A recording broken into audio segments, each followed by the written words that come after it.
எனக்கு எந்த ஒரு பொருளை பார்த்தாலும் இது எப்படி ரெடி பண்ணுறாங்க, இது எப்படி வளர்க்கணும், இதை நம்ம வீட்டிலே ரெடி பண்ணி பார்க்கணுமே அப்படிங்கிற எண்ணம் தான் எனக்கு வரும். இந்த காளானை ரொம்ப நாளாக நான் நினச்சிட்டே இருக்கிறேன், நம்ம வந்து வீட்டில் வளர்த்து பார்க்கணும் அப்படின்னு.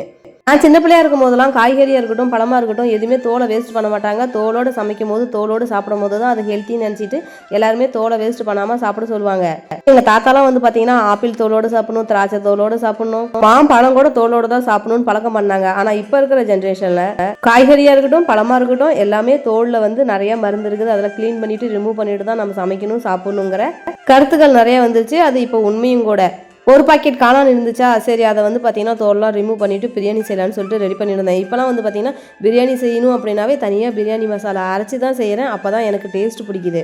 பிரியாணிக்கு குக்கரில் தேவையான அளவுக்கு எண்ணெய் ஊற்றிட்டு மசாலா ஐட்டம்லாம் போட்டுட்டு நிறைய வெங்காயம் கட் பண்ணி சேர்த்து நல்லா வதக்கிட்டு, அது கூட பச்சை மிளகா, இஞ்சி பூண்டு பேஸ்ட்டு, தக்காளி அதெல்லாம் நல்லா வதக்கிட்டு, அதுக்கப்புறம் வந்து பார்த்தீங்கன்னா காரத்துக்கப்ப மிளகாத்தூள், அப்புறம் நம்ம அரைச்சி வச்ச பிரியாணி மசாலா இதெல்லாம் சேர்த்து 2 பரட்டிட்டு அதுக்கப்புறம் நம்ம கட் பண்ணி எடுத்து வச்ச காளானை சேர்த்துட்டு தேவையான அளவுக்கு உப்பு போட்டு நல்லா வதக்கிட்டு கொஞ்சமாக தயிர் சேர்த்துக்கணும். 2 பரட்டிட்டு தேவையான அளவுக்கு தண்ணி, தேவையான அளவுக்கு உப்பு போட்டு ஒரு கொதி வந்ததுக்கப்புறம் ஊற வச்ச அரிசி அதில் சேர்த்துட்டு விசில் போட்டு ஒரு 3 விசில் போல் விட்டுட்டோம் அப்படின்னா சூப்பராக வந்து பிரியாணி ரெடி ஆகிடும். உடம்பு சரியில்லாமல் யாராவது படுத்துட்டு இருக்கிறாங்க அப்படின்னா அவங்களுக்கு வந்து பழம் பண்ணு வாங்கிட்டு வந்து கொடுக்குறது எல்லா ஊரோட வழக்கம். அதே மாதிரி தான் குட்டிமா உடம்பு சரியில்லாமல் படுத்திருந்தப்ப நிறைய பேர் வந்து பழமும் இந்த பிரெட்டும் வாங்கிட்டு வந்து கொடுத்துருந்தாங்களா.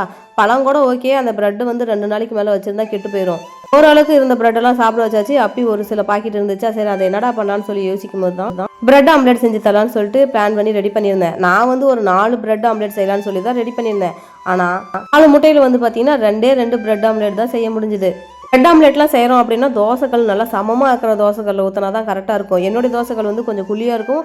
குழியிலே நிறைய வந்து அந்த ஆம்லெட் வந்து நின்றுடுச்சு.